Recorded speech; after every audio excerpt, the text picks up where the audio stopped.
What's up guys, this is Cher talking, welcome back to my channel. In today's video I'll talk about the Battle with Galahad attacks. Here we have to fight against the ice cream version of Galahad, and he attacks with slash, blunt and cold attacks, and can also stun. Well, before we discuss the fight, stage number 1 will drop a new greatsword that can be used by greatsword users, but especially Galahad, and there is also a special Master Stone that increases damage by cold attacks by 70%. Totally made for Galahad to use his attacks.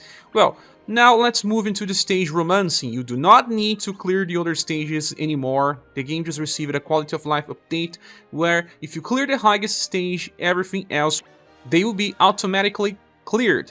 Okay, now let's talk about the squads. I have one that uses Rag Robin and the other one that uses Chef Polka. Well, we are living the hype. Many people managed to get Rag Robin on the current rerun banner, so let's talk about this one first. This is more offensive because Rag Robin is also a very strong damage dealer, and when placed on a formation that draws more enemy attacks, is going to counter a lot. Galahad uses a lot of direct attacks, and he attacks many times in a turn, so you can use counter strategies just fine. Well, we are using just old styles here. We have Matriarch number 4 in the front line. This formation here is the Rising Phoenix Axe that increases the chance of being attacked in the center and also increases endurance, will, and intelligence. Now, Matriarch is wielding the Paean of Victory because most attacks from Galahad are based on endurance. And we are also buffing STR to increase the damage of Polka.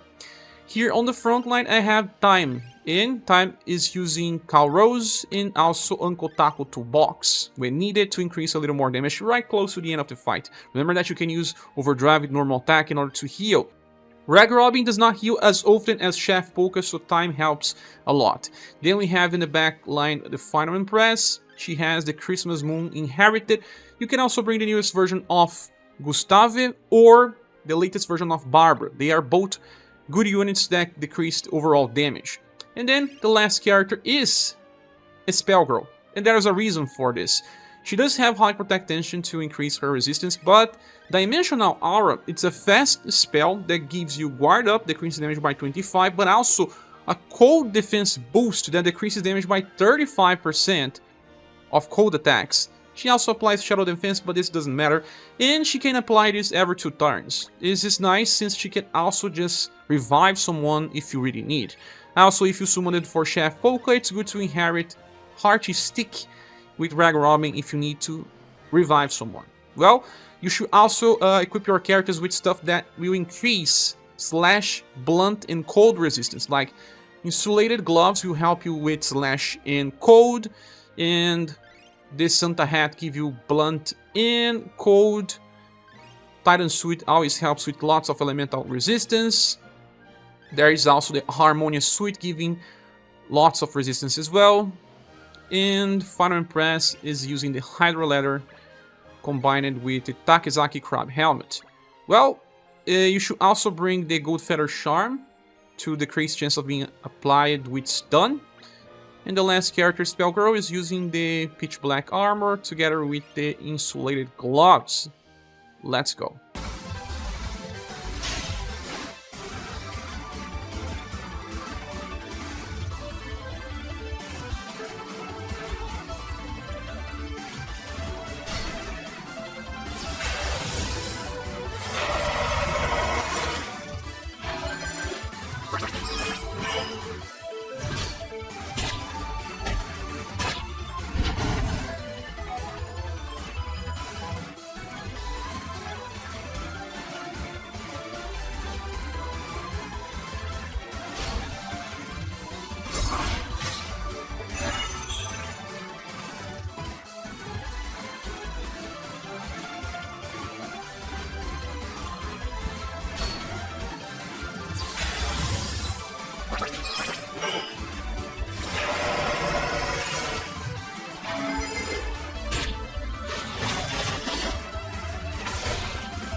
The second strategy uses Chef Polka in the middle, on the same place where Rag Robin was.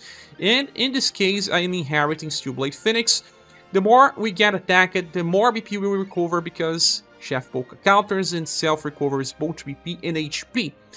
That will allow us to use many Steelblade Phoenixes in a row, healing the party. There is also another character that's super good, Liz from the same banner. She has Karatsu Water Wall. This is a fast skill that applies defense boost, decreasing damage by 50% to the party.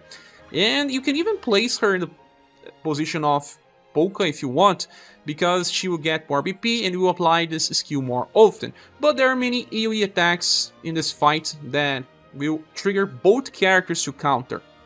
And when you reach overdrive, remember to use their skills so that you have an overdrive counter as well. Here on the front line we have Silver, but we are inheriting Vandalize +2, speed up the fight. Vandalize, it's very strong, deals slash damage. It's still good to use Dragon Force on the start to get 2 Frost Levin as follow-up. Then we have Matriarch. She's going to use Paean of Victory, and in times of need, Paean of Protection. The other character will be Rouge, Global Axis style, because he has Dark Wash to stop the buffs that your enemy can apply. It's a random chance to self-buff STR and Agility, so it's good to stop when it becomes a problem.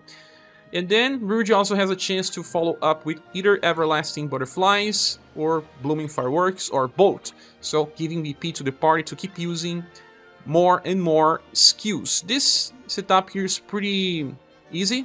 I think it's the best one, even better than Rag Robin's. You will have a lot more sustain and you are countering all types of mechanics from the boss.